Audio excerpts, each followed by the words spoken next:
Alors ça y est, c'est reparti pour des élections. Depuis quelque temps, il n'y avait plus d'élections et finalement on était tous cloîtrés chez nous et on ne faisait rien, on ne bougeait pas, on s'occupait juste de son travail.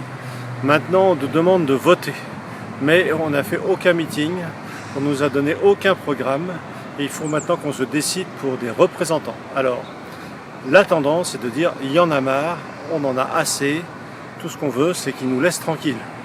Et à mon avis, ce n'est pas ce qu'il faut qu'on fasse si on veut avoir des représentants qui nous représentent vraiment. Dans ce cas-là, il faut aller voter. Alors bien sûr, je vous dis ça, vous n'avez pas envie d'aller voter, mais ça ne fait rien, allez voter. Alors pourquoi faut-il aller voter?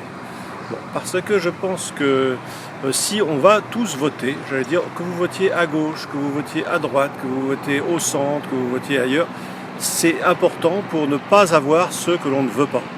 Et moi qui suis centriste et qui ai effectivement soutenu le président de la République, M. Macron et M. de Rugy, je ne veux plus d'eux. Ils n'ont absolument rien fait. Ils n'ont fait que des bêtises. Il y en a un sur la sécurité, zéro. Il y en a un aussi sur la défense, c'est le président de la République. Et sur la sécurité, sur la santé, c'est aussi lui.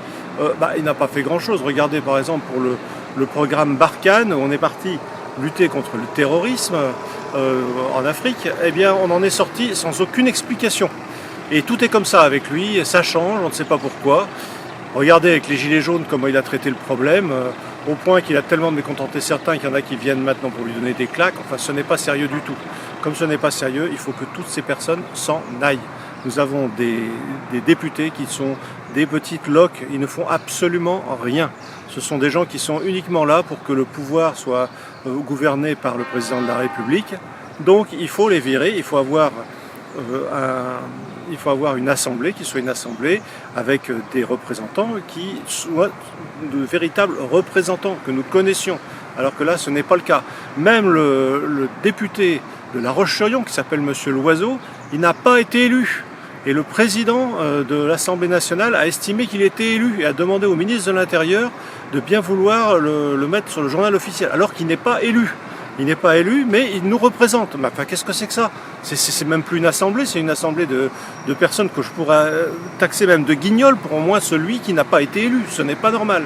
Alors voilà, je pense que ce qu'il faut, c'est qu'il faut absolument voter, parce que moi je ne veux pas qu'il y ait des personnes comme M. de Rugy, qui est le président de la liste de la région des Pays de la Loire pour M. Macron. Si jamais il n'obtient pas 10% des voix, il ne sera pas dans l'Assemblée régionale. Donc voter n'importe quoi, par exemple Jacques Oxiette, qui comme moi avait dit qu'il fallait voter M. Macron, a dit là maintenant c'est terminé M. Macron.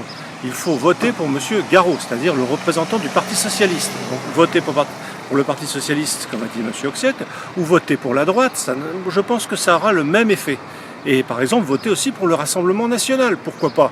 Bon, vous en avez trois, vous choisissez ces trois-là, mais surtout pas la LREM, surtout pas M. de Rugy, et surtout pas les amis de M. Macron. C'est terminé, cela, je ne veux plus les voir. C'est pour ça que je le dis ici à vous, et je le dirai aussi durant toute la campagne.